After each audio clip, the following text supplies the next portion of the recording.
We're talking about rupture of water bag or premature rupture of membranes today. Now, premature rupture of membrane literally means rupture of water bag around the baby and there is leaking of amniotic fluid before the actual pain starts. Now, it is a worrying event for any to-be parents, but let us today know what significance it has to us as doctors or obstetricians. So, welcome all. This is Dr. Deepti Asthana. I'm Senior Obstetrician in Fortis Hospital, Gurugram and Director of Kalosa Gynae. And we are discussing PPROM or PPROM today. Do like and share my video if you find it helpful and subscribe my channel Kalosa Gynae for regular update on female reproductive health. Log on to my website drdeeptiasthana.com and kalosaesthetics.com to have more insight about topics related to female health. Now, bag of water can rupture anytime. When we are rupturing it deliberately in labor, it is called artificial rupture of membrane and is normal for progress of labor. But bag of water which is rupturing on its own before the onset of labor, it is not worrisome if it is occurring after 37 weeks of gestation when it is called PPROM, as anyways baby is mature enough and ready for delivery. In such cases, we just augment labor pains for vaginal delivery or deliver by LSCS if indicated. Example, in case of previous LSCS. But concern is when rupture occurs before 37 weeks, maybe at 34 or 31 or 26 weeks.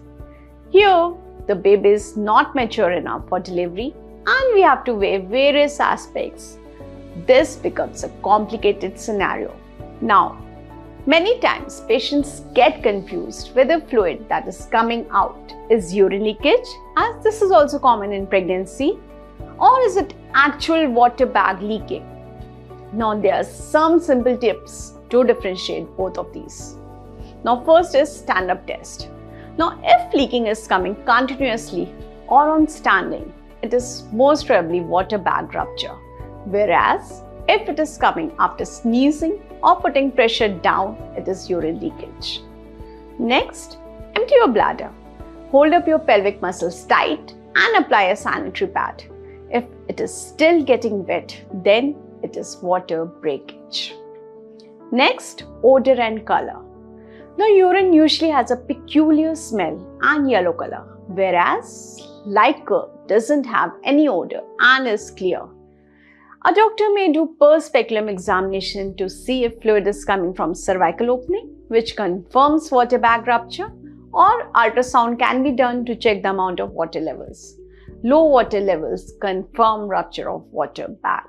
Now there may be use of some color changing swabs also to check amniotic fluid, which are usually confirmatory. Now, if you're sure that it is water bag rupture, there are few other things to note. First is the amount. Now if it is a small amount only, it could be high leak in the bag. This usually seals back on its own, so there's no need to panic, but see your doctor.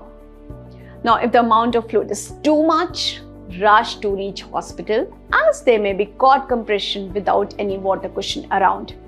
Now remember to avoid standing position and lie down with legs slightly elevated so that you avoid any kind of cord compression. Now look for color also.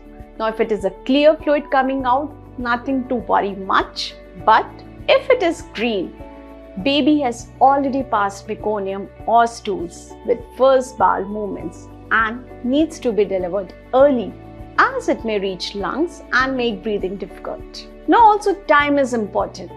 A leaking of more than 12 hours may worsen the infection. Hence, your doctor may start adequate antibiotic cover and will tailor-make your delivery plan.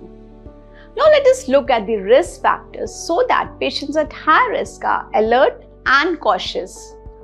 Anybody with cervical and vaginal infections, example infection of UTI, any STIs and bacterial vaginosis. These patients should not ignore any infection signs and this should be treated timely. Now smoking used during pregnancy, this should be avoided completely. A history of PPROM in previous pregnancy puts you at high risk in this pregnancy also. So please be careful. Now next is nutritional deficiencies. Underweight mothers are also prone for PPROM. Now next, polyhydramnios or too much amniotic fluid. This can also lead to premature rupture of membranes. Pregnancies which are multiple or patients which have cervical insufficiencies like having a short or prematurely dilated cervix can also put you at risk of premature rupture. Now sometimes invasive procedures such as amniocentesis or a cerclage placement, these also put you at risk of premature rupture of membranes. Now coming to management. Now if PPROM occurs after 37 weeks, your doctor will make plan for delivery. But if rupture of membrane occurs before 34 weeks, doctor will give steroid injection to help in baby's lung maturity. Adequate antibiotics would be given and delivery would be planned after steroid coverage. Now a word about chorioamnionitis before winding up. Chorioamnionitis is infection of membranes of bag or the uterus and usually a result of prolonged rupture of membranes. Now if you experience any signs of infection such as fever, uterine pain, elevated maternal and fetal heartbeat, foul smelling discharge, and you have high infection counts, please report to your doctor immediately. These are signs of chorioamnionitis and may give rise to multiple other complications. So, winding up, hope you like this information shared in this video. Do like and subscribe my channel Kalosa Gynae. Remember, pregnant women with a liquid other than urine or normal discharge coming from vagina should always visit the doctor immediately. You may have leaked. Thank you.